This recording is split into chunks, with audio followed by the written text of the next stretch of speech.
कैसे हैं आप लोग। उम्मीद करता हूँ कि आप अच्छे से होंगे और आपकी ज़िंदगी में सब अच्छा चल रहा होगा। तो आज हम बात करने वाले हैं शादी के बारे में। शादी कैसे करनी चाहिए। शादी जितना सिंपल हो सके उतना सिंपल कीजिए, और इतना सिंपल कीजिए कि उतनी सिंपल शादी ज़माने ने देखी ना हो। इसमें एक अलग ही खुशी मिलती है, पहली बात।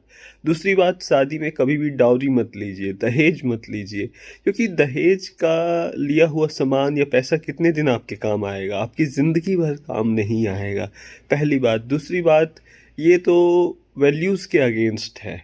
जो ग्रेट लोग होते हैं, महान लोग होते हैं, उनके वैल्यूज़ के अगेंस्ट होता है। तो अगर आप मेरी तरह अपने आप को ज़िंदगी में एक महान इंसान बनाना चाहते हैं तो दहेज बिल्कुल भी ना लें। दहेज का 1 रुपया भी ना लें, ना तो सामान के रूप में, और ना ही पैसे के रूप में, ना ही किसी और रूप में। बिल्कुल भी ना लें। मैं तो दहेज लेना एक गुनाह समझता हूँ, एक गलती समझता हूँ। अगर ज़माना मेरी बातों को समझ जाए तो ज़माने में बहुत सारी बेटियों की, बहुत सारी बहनों की शादी बहुत अच्छे से खुशी के साथ हो जाए। बहुत सारी बेटियों की, बहुत सारी बहनों की शादी इसलिए नहीं हो पाती क्योंकि उनके घर वाले अच्छा दहेज नहीं दे पाते। ये हमारे समाज में एक कुरीति की तरह है। समाज की कुरीतियों को हमें मिटाने की कोशिश करना है, समाज की बुराइयों को हमें मिटाने की कोशिश करना है। और जब हम खुद शादी करते हैं और हम दहेज नहीं लेते हैं तो ये एक एग्ज़ाम्पल सेट करता है कि और लोग भी ना लें। भले ही पास्ट में किसी ने लिया हो या ना लिया हो, उससे फ़र्क नहीं पड़ता, लेकिन आप ले रहे हैं कि नहीं, इससे फ़र्क पड़ता है। तो मेरी बात मानिए और शादी सिंपल कीजिए। जितना सिंपल हो सके उतना सिंपल शादी कीजिए। इतना सिंपल शादी कीजिए कि ज़माने ने ऐसी सिंपल शादी देखी भी ना हो।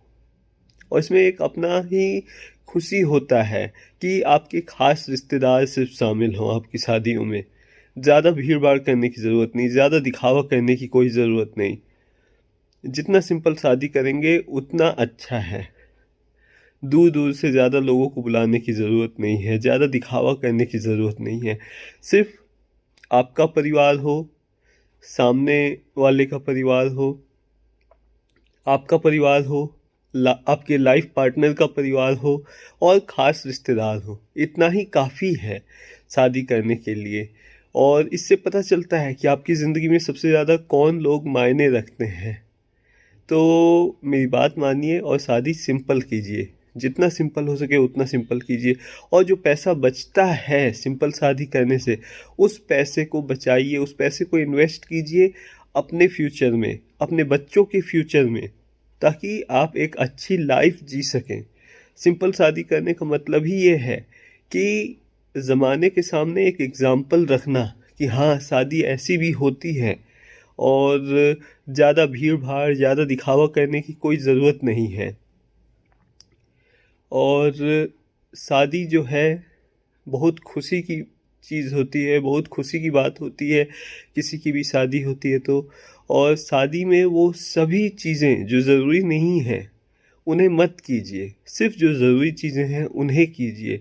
एक एग्ज़ाम्पल सेट कीजिए ज़माने के सामने कि हाँ, शादी हो तो ऐसी हो। बाकी चलता हूँ, फिर मिलते हैं नेक्स्ट वीडियो में। उम्मीद करता हूँ कि आपको मेरी बात समझ आ गई होगी। मैं खुद जब भी शादी करूँगा एक सिंपल शादी करने की पूरी कोशिश करूँगा। बस यही कहना है, और आपसे अलविदा लेते हैं।